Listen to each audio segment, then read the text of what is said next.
tingin ko, mahal kita. For a moment, gusto ko na sanang maniwala sa mga salitang sinabi mo. Maniniwala na sana ako. Okay na sana eh.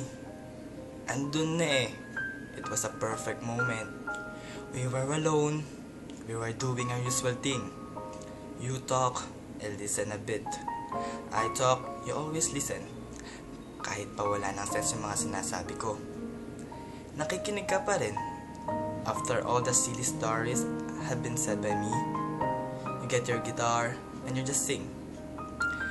Ewan ko ba kung yun yung paraan mo para mapatahimik ang wala kong prenong bibig.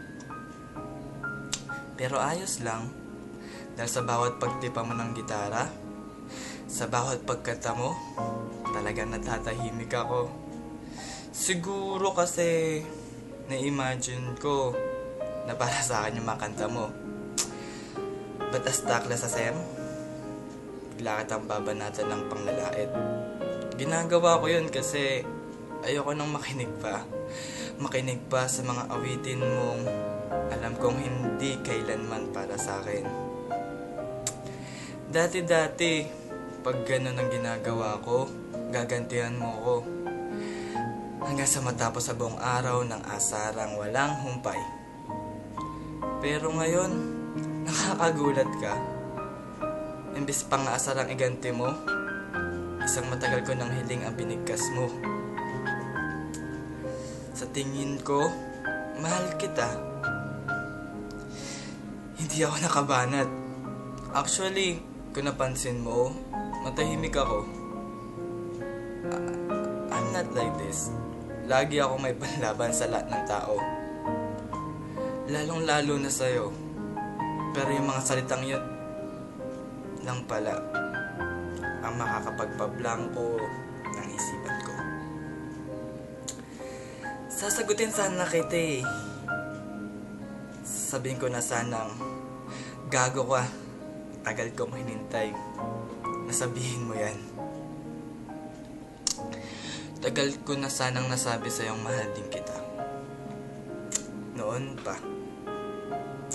Pero ayun, bumanat ka na naman.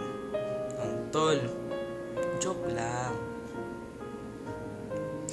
Sa sobrang sakit, kulang na lang, ihampas ko ang gitara sa ulo mo. Pero hindi ako umimik. Ngiti lang yung nasagot ko sa'yo. Imbis libangin mo ako para mawala sa isip ko ang mga sinabi mo, kinulit mo pa ako kung okay lang ako. Ilang beses mo pang inulit na biro lang yon. Akala ko ba kilalang kilala mo na ako. Sa tagal nating magkasama, akala ko you are the best person to know if I'm okay.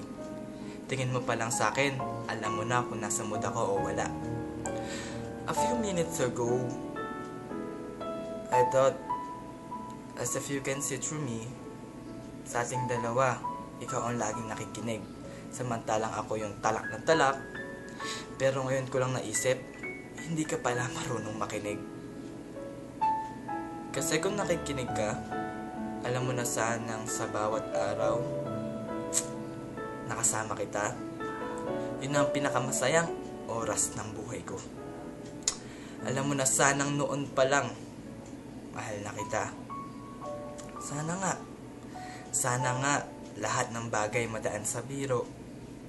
Sana nga dumating ang araw na ako naman ang magsasabi sa'yo ng sa tingin ko, mahal kita.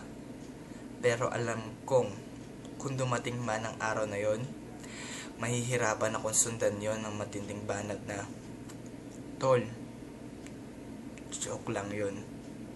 Kasi kahit kailan, hindi ko kayang biruin ang sarili kong hindi na kita mahal.